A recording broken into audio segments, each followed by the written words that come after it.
right, let me give you a situational awareness right here. So we are now on H and 14th Street, and Metro Police has pushed everybody back along 8th Street from 15th to 14th Street. So right now they have taken over this entire section of 8th Street, pushing everybody east. This is a group of people that were looking to move toward the Trump Hotel about a half hour ago. We did see some vandalism of police cars. Approximately 2 police cars had their windows broken. There was nobody inside the police cars at the time. I believe I saw one police officer that may have been minorly injured, but I'm not 100% certain about that. But I did see a police officer grasp his knee. But we've also seen some protesters as well being carried out. You just saw that live. You've seen some people throw some water bottles toward the police, and usually that means that then you get a response back of those orange flags. Leslie and Lorenzo, this is now the battle for I Street. I Street and 16th, that's where I'm at right now. There's now a car that's been overturned and is on fire. The AFL-CIO building, just immediately to the right, the lobby was on fire. It appears that fire's been taken out. The police are now advancing block by block, and now the police have taken over this section of I Street. And this battle keeps on going on downtown as the police are about to take over this block now. They are now deployed in a section. And at any second, they will likely deploy and take over this entire intersection. There's also, just to give you some context, as the Laborers International Union, AFL-CIO is here, the Motion Picture Association, this intersection, a lot of unions and associations.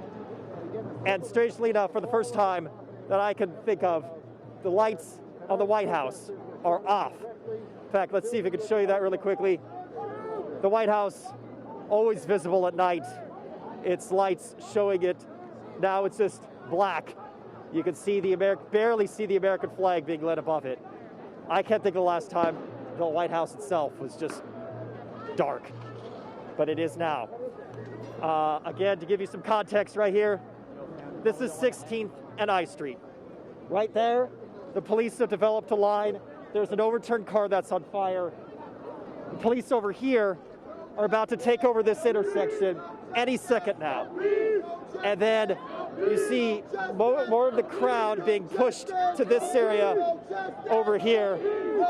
So likely once the police take over this section, the protesters are going to be moving on back. As the police take over this area block by block. This area, of course, we also start getting fireworks and firecrackers being launched toward the police. But that just usually sets off the flashbangs, which will be inevitable, happening very soon. So Nathan, it's Leslie, safe to say, Lorenzo, it seems back like to you. right now the police in the area, they really are trying to get these protesters out, especially with this curfew in place. Right. In fact, here's the situation that's happening right now. You see protesters, some of them, women, men, most of them younger, coming right up to the police. But then you see fireworks and firecrackers being launched here on the street. So those police are about to advance any second now, and we're probably going to get pulled back very soon. Because once you start getting fireworks, it's obviously a fire danger, and the flashbangs are being launched. Police doing something. Something's in the air. Something's in the air. Okay.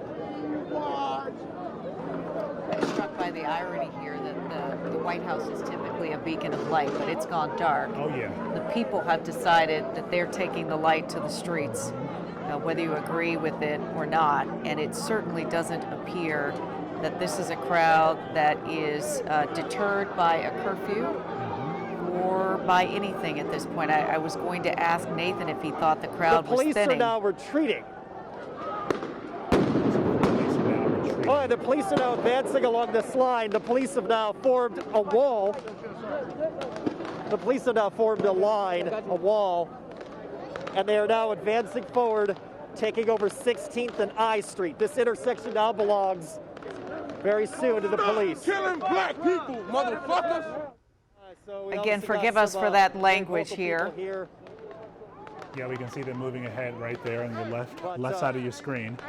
All right, we're gonna take somebody else. Stop killing black people.